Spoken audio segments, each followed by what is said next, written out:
Thursday, July 3rd. Yep, 4th of July week. And we're here to celebrate with you. And we're making some ice cream. Ice cream. We'll get the conversation started on Foster TV.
It's July 3rd, the Wednesday before July 4th. Well, obviously, if it's July 3rd, it's the Wednesday before July 4th. Yeah, something like that. Yeah. So, did you hear about my eventful weekend this weekend? A little bit. Go ahead and explain to me. Well, so we went to a lot of these fireworks shows, and in Missouri, I don't know how it is in other states, but a lot of the small towns do them like the week before, the week after, or whatever. And so we went to a couple of these this weekend. Mm-hmm. Well, it was hot.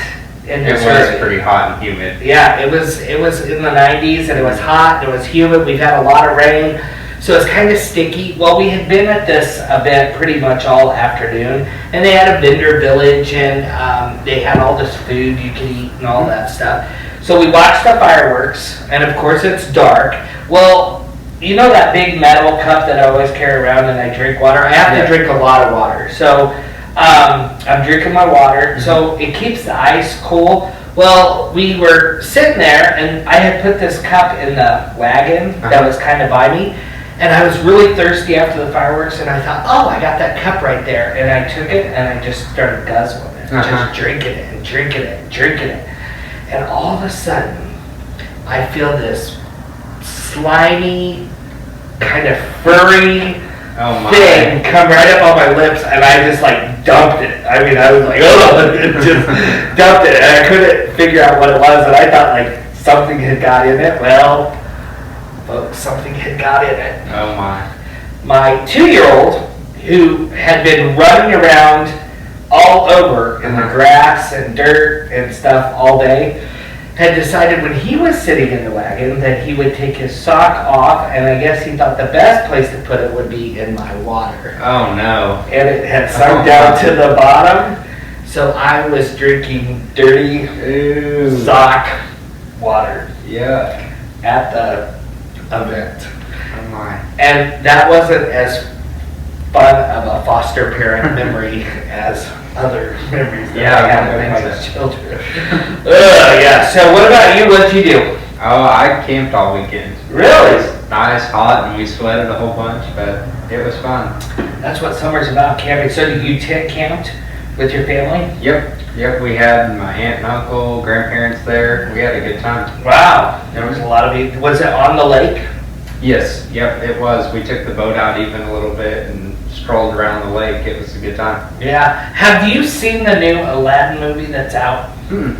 I guess it's really good. We're actually going to go see it later this week. I think that's one of the things we're going to do for our 4th of July weekend. Yeah? That'll be fun. But I've just seen a lot of reviews on it, and it looks like it's really doing well at the box office. But also, Dumbo is coming this summer. Is that right? Yes, and my little 3-year-old who does not have big ears, but he says, I have big ears and I will fly. So he thinks he's going to fly with his. Well, maybe going to the movie might be a little bit safer than what most people do on the 4th of July. Do you happen to know what the most dangerous thing on the 4th of July is? What the most dangerous thing on the 4th of July, like accident? Yeah, most dangerous accident on the 4th of July. What do you think it is? Fireworks. See, most people think that, but actually it's barbecues. Like whenever people go out and have a barbecue, and they're grilling on the grill. That was the most dangerous accident around the 4th. Well, I would have never guessed that. I would have thought for sure that it was fireworks. I was reading earlier today, though, because I knew that we were doing a 4th of July segment. And so about 7,600 people will be seen in the emergency room tomorrow based on firework injuries. And typically they see about 7,000 go to the emergency room, or about 8,000. And then 11,000 total firework injuries. They report in this article, and this is a government article, and then that makes, and then average from 2001 to last year, there's about 7 deaths due to fireworks. Last year there was 4 in the United States that were firework related. You know, you hear people having all kinds of accidents throughout, you know, the 2-week span. I mean, it's crazy how many people really do go to a hospital because of, you know, firework related accidents. Here's my advice to foster parents. If you take in older children like we do, you have to remember that they have a history with their family of fireworks and 4th of July. And sometimes in their past, they haven't used, or the parents haven't used, good common sense with fireworks. And so if you're going to do the firework thing with your kids that are in care, safety, common sense, all of those things. And so what I do, because I'm a firework guy. I mean, I go and buy a whole bunch of fireworks. The big ones. And I mean, like last year, I think it took us about 2.5 hours to let everything go. So, I mean, it's a big deal at our house, but I lay down those ground rules the morning of on 4th of July at breakfast. And then before we go out, I kind of just go over those ground rules again, because I don't want anybody getting hurt on my watch. And, you know, they'll say, well, we used to, you know, shoot pop bottle rockets at each other. And, well, I understand that that's what you used to do, and that's fun and stuff, but that's really can be dangerous, and it can cause injury to you. And I don't want anything to happen to you. And just kind of explain it. And again, I don't think you really have to say, well, you shouldn't do that, or whatever. For me, I'm more of the type of person that likes to learn by watching somebody. So maybe lay down those ground rules in the morning, go over those ground rules before you start to let the fireworks off, and then you yourself go ahead and shoot off the fireworks and be like, this is how you need to be doing it. And you want to only get your kids involved if it's age appropriate. You don't want your 6-year-old shooting off big fountains and all of that kind of stuff. But there always, you can find something for everybody at a fireworks stand. We're going to be back with more 4th of July fun, and I think we're making ice cream today. And not with Jody. We're making it with Courtney on Foster TV. We'll be back. Today, 700 kids in the United States will come into care. 90% of those kids will move into their new home with only trash bags or grocery sacks. Join Foster TV's Duffel Bag campaign. Visit us on fostertv.net. Welcome back. It's Wednesday, July 3rd, the day before 4th of July. Tomorrow, billions of people will be getting together to celebrate the 4th of July holiday. They'll be headed to their backyards, lakes, parks, and all sorts of places for the holiday. I think family traditions are always important, and so hopefully we can share some of our traditions that we do, and it'll spark interest and maybe help a new family have a new tradition as well. So what do you do, Courtney? Typically we'll go to like the baseball field and watch a local baseball team play. Yeah, that's what we like. They always do fireworks afterwards, and so it's a lot of fun. So you go sometimes see the Springfield Cardinals? Yeah, or when I lived in Cedar Rapids, we would watch the Cedar Rapids Colonels. Whoop, go Colonels! Really? Yeah. Cedar Rapids, Iowa? Oh, wow. So, what did you used to do? Or what do you do? We get on my dad's boat and we go to the lake and drive down close to Table Rock Lake Bridge and watch the fireworks on the lake. We can't even afford a boat. We got 10 kids. But that sounds like a lot of fun too. Yeah. But you don't shoot off any fireworks? We do. That's more at my grandparents' house. They'll have a get together. Oh, okay. And actually make some homemade ice cream like we're going to do today. Oh, yeah. And then, but we're making homemade ice cream without a machine. So yes. if you think, well, I know how to make well, no, not like this. This is going to be fun. This is something your kids can do, and it's going to be a lot of fun. And it's Courtney's little deal, so she's going to tell us all about it. Yep, but we all get together and shoot off fireworks at my grandparents. And we also do the same thing at Mom's. We'll cook out and then have some fireworks shot off there. Right. Well, we, when I was younger, we used to have pop bottle rocket wars on the roof of my house. And that was when I was in my college age. But we don't do that anymore. And our kids are not allowed to do that, of course. So now I've grown up a little bit, and now we do more fun and more responsible things. But we usually have a barbecue. Sometimes we head to the park and kind of do that thing a little bit. And then we always watch fireworks somewhere, and then we shoot off a lot of fireworks. Because if you really know me, I'm very much kind of a pyro. I like to blow stuff up. And it's lots of fun. So, yeah, so we usually shoot off fireworks. But we always use safety. Not so much when I was in college, but we use safety a lot now. Well, then if you're not a fan of shooting off fireworks, there's also always like local places that'll put on fireworks and different shows, and it's usually free, or maybe you have to pay for the food, but just the entry's free. And it doesn't really cost very much for a whole family to go. Right. So, I mean, if you're interested in it and you don't want to shoot off fireworks, why don't you try looking into those? Right. Yeah, totally.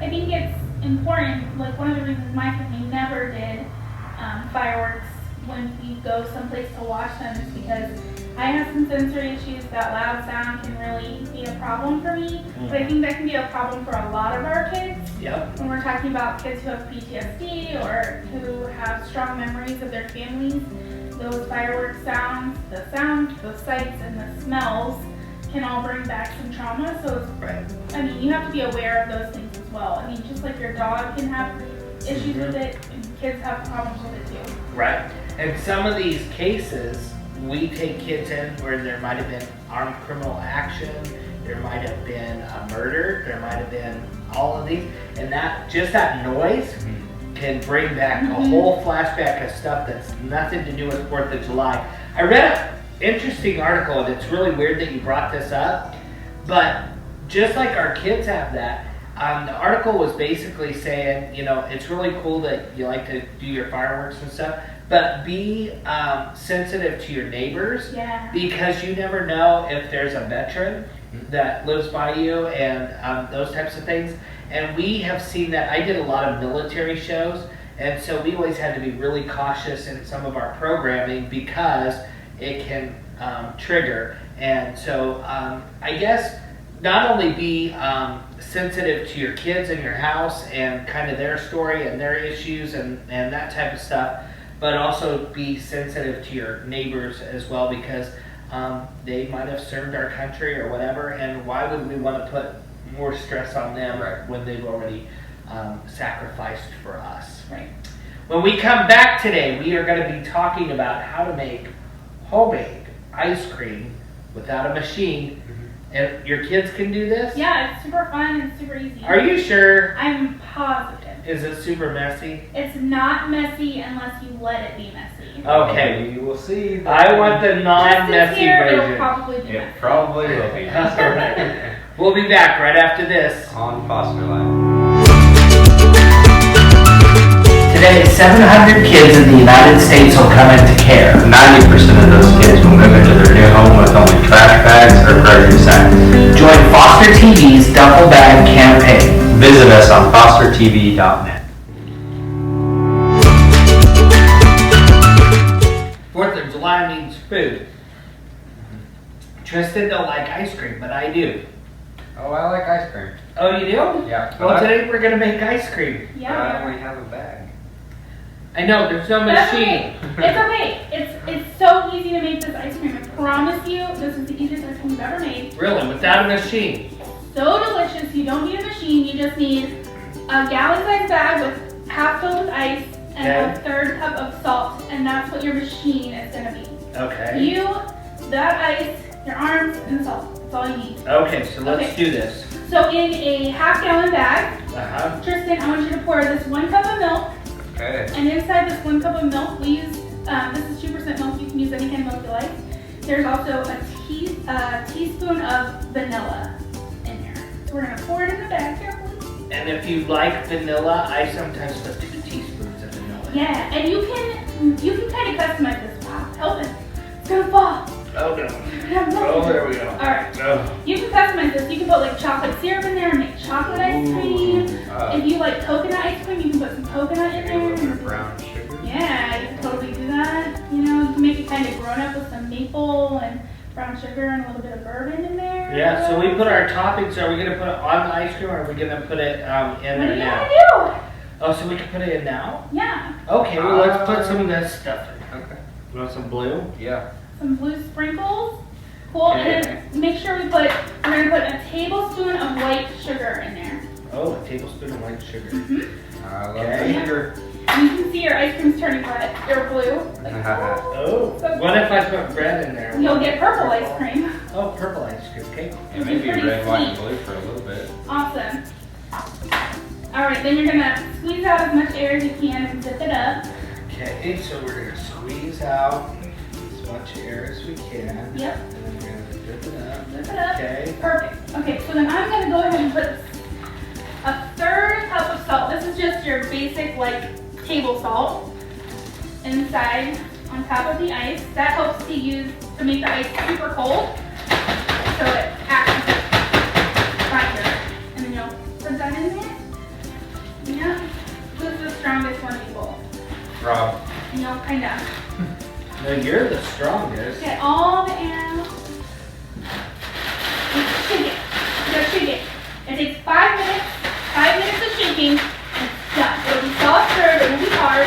If you want to keep it overnight, you can definitely put it in the freezer. I wouldn't keep it for 2 days. I mean, ice cream doesn't last long anyway, so eat it up. And that's it. Okay, when we come back, we're gonna take a look at the finished product. Yeah. Foster Life. Today, 700 kids in the United States will come into care. 90% of those kids will move into their new home with only trash bags or grocery sacks. Join Foster TV's Duffel Bag campaign. Visit us on fostertv.net.